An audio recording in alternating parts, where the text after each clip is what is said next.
Allah makes mention of three qualities. لا يدعون مع الله إلها آخر. The true believers do not call out to any God besides Allah. So we don't call out to stones or sticks or human beings or trees or anything else. As we said a few moments ago, when we are calling out, we will call out to our Maker alone. So Allah has decided that we will only call out to our Maker. That's it, no one else. So لا يدعون مع الله إلها آخر. They don't call out to anyone besides Allah. ولا يقتلون النفس. And they do not kill anyone else. They do not engage in murder. And this verse is very powerful because we believe that life is sacred. It is given by the Almighty. I have no authority to take the life away from anything that the Almighty has given life to. Believe me, not even animals, not even plants. Nothing. Unless it is done by right. So by right, when it comes to human beings, the court will decide. That is the right. By right, when it comes to human beings, the court will decide on a life for life basis. Or if the law of the land dictates that someone will be executed for a specific reason, that is the duty of the court. We cannot take the law in our own hands, because one of the conditions of execution is you need to have authority on land. If you have no authority, you cannot do that. It will create chaos. And chaos is worse than mass murder. وَالْفِتْنَةُ أَشَدُّ مِنَ الْقَتْلِ. To create chaos is worse than mass murder. That's what the Quran says. We need to know this. So we should never take the law in our own hands and say, no, this man did this and I'm going to do that. No, get them to the police or get them to the authority and let it follow its course. So we need to understand that. When it comes to animals and plants, let me show you something beautiful. If I have, for example, a sheep, and am I allowed to just kill it and walk away? The answer is no, I can't. I need to have a purpose, a reason. The Almighty has allowed me to take its life away if I want to consume. And even then, I need to take it away in the most humane manner. So what is the most humane manner?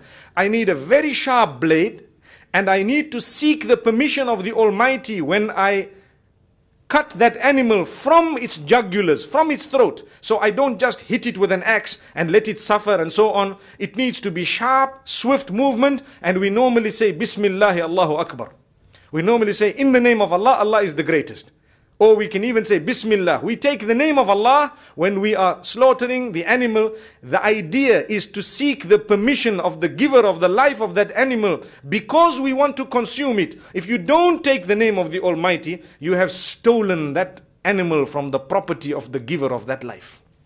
So we will not consider it halal. It is not permissible for consumption because you did not mention the name of the Almighty there. You did not seek the permission of the giver of the life. What gives you the right to take that life away just like that? You are not the owner of it. Look at how deep Islam is. And some people say, no, it's barbaric, to slaughter an animal here, it's barbaric to do this and to do. Wallahi, everyone eats these burgers and everyone loves their meat. And where does it come from? They have all slaughtered the animals. Islam has the best way of doing it. We always say when a person shaves, if that blade is very sharp and they cut themselves, they won't know. 5 minutes later, oh, something is hurting here. How many minutes later? Some minutes later, sometimes even a little bit later, when you are showering or washing your face, you find burning. There are cuts. The cut is so fine, so well sliced, so sharp that you don't even feel it. The same applies to this animal. It has no feeling. It numbs to a halt. If you know the central nervous system, how it operates in the blood, where if I were to put my hand on a hot plate, there would be a message that would go from here straight to my brain to say that something hot has hit the sensory nerves, and from the brain it would go back to say feel the pain. So now you feel the pain, and then there would be another message saying lift your hand. So you lift your hand. All this happens in a split second, but the message is going up and down from the brain. If you have slit the whole throat, the message going up is blocked and the message coming down is blocked. You don't feel anything. Numb to a halt. Finished. Subhanallah.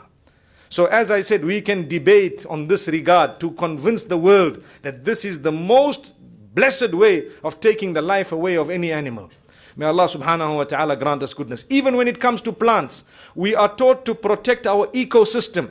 You have the ocean here and the sea here. You need to make sure you protect the system here, the ecosystem. We are not allowed to destroy the environment as Muslims. The reason is, you know, some people think Islam does not talk about environmental degradation and the protection of environment on the other hand. Islam speaks about everything.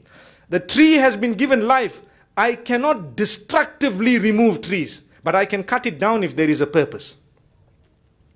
If there is a purpose, what is the purpose? For example, I want to build a road, there is a tree in the way, I can cut it down. It would be good for me to plant another tree somewhere else because the hadith says of Muhammad sallallahu alaihi wasallam, you know, we talk of tree planting, International Tree Planting Day. They say it was started by the UN. That is a joke. That is a joke. It was started by Muhammad sallallahu alaihi wasallam a long time ago. He says, whoever plants a tree shall get the reward of anyone or any animal, even a bird that receives anything from that tree, including the shade or the fruit. What is this? You are a Muslim. You are getting a reward to plant a tree. Imagine, ibadah, act of worship to plant a tree. Let's be honest, how many of us have even thought of that? Amazing. That is Islam. Look at how deep the religion is and the faith is. So I cannot take the life. If it is my religion to plant it, can it be my religion to destroy it? That's a question.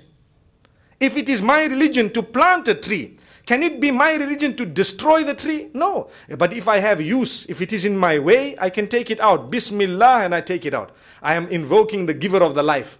Also, if I need firewood or I need some form of fuel, there is a reason, there is a purpose for it. I can take it out. But I need to think of the future and plant more. Some people only take out, and you find what is known in geographical terms as deforestation. And at the same time, there are no other trees that are coming up. Then we are going to suffer. So we ask the Almighty to grant us intellect and understanding. This is the beautiful religion that we are following. Amazing. It's the beautiful religion that we are following. And this is why the Almighty says, لا يدعون مع الله إلها آخر ولا يقتلون النفس. They do not worship anyone besides Allah. They do not murder. They do not kill. Here it is speaking about human being. And nafs means a fellow human. التي حرم الله إلا بالحق. I spoke about that already, that the only people who are allowed to decide when someone may die are the courts and those in authority on land. ولا يزنون. And the true believers do not commit adultery.